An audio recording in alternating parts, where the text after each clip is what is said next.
pemirsa program Hikmat Pagi GKI Karangsaru yang terkasih, kiranya kasih dan anugerah Tuhan senantiasa kita rasakan.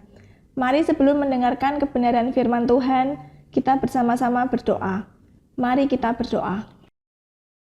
Tuhan Yesus Kristus, terima kasih ya Tuhan untuk penyertaan-Mu Tuhan pada pagi hari ini. Kalau sebentar lagi kami mau mendengarkan hikmat pagi Tuhan, kiranya Tuhan Yesus yang mempersiapkan hati kami, sehingga kami bisa menerima firman Tuhan dengan baik dan melakukannya dalam kehidupan kami sehari-hari. Terima kasih Tuhan Yesus, terima kasih.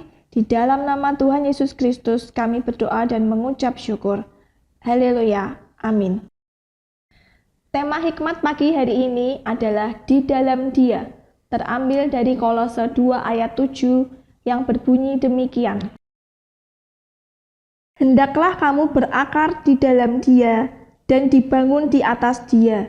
Hendaklah kamu bertambah teguh dalam iman sebagaimana telah diajarkan kepadamu, dan hendaklah hatimu melimpah dengan syukur. Demikianlah sabda Tuhan. Syukur kepada Allah.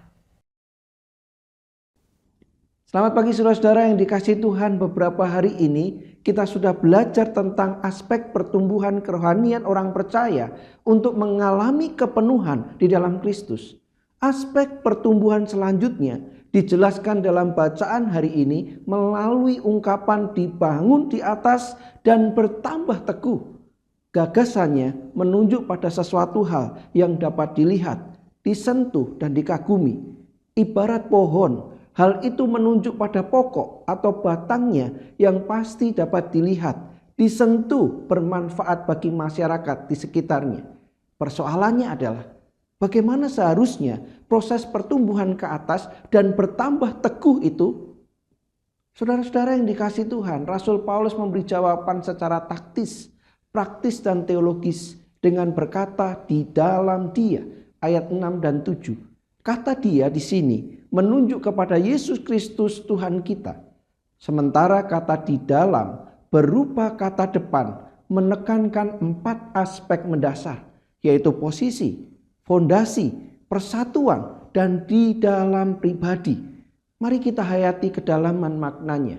Pertama, adanya penekanan tempat atau lokalitas.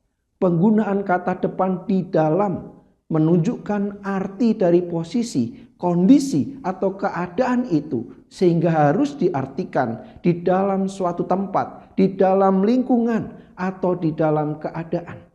Maksudnya di sebelah dalam, bukan menunjuk pada pengertian dekat. Kedua, penggunaan kata depan di dalam menunjuk pada fondasi.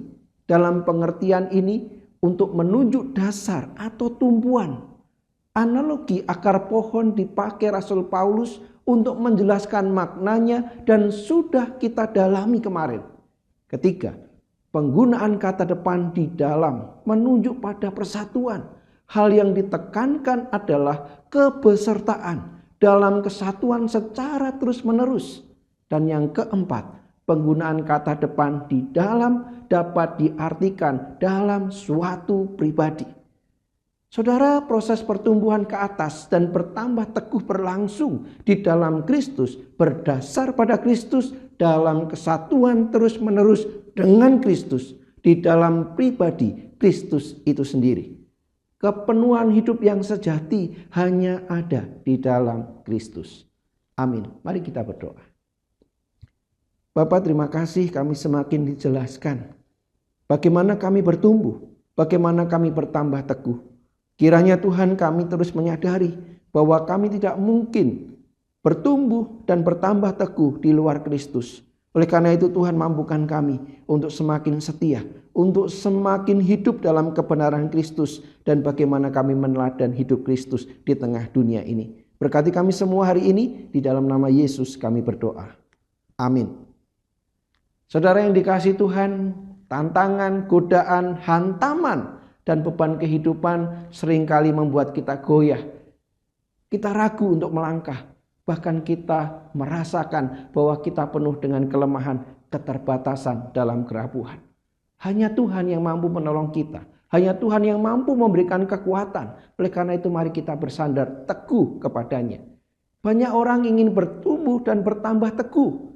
Pertumbuhan yang teguh harus didasarkan dalam Kristus sebagai pondasi yang tangguh. Selamat berkarya, selamat menikmati kasih Tuhan. Tuhan Yesus memberkati kita semua.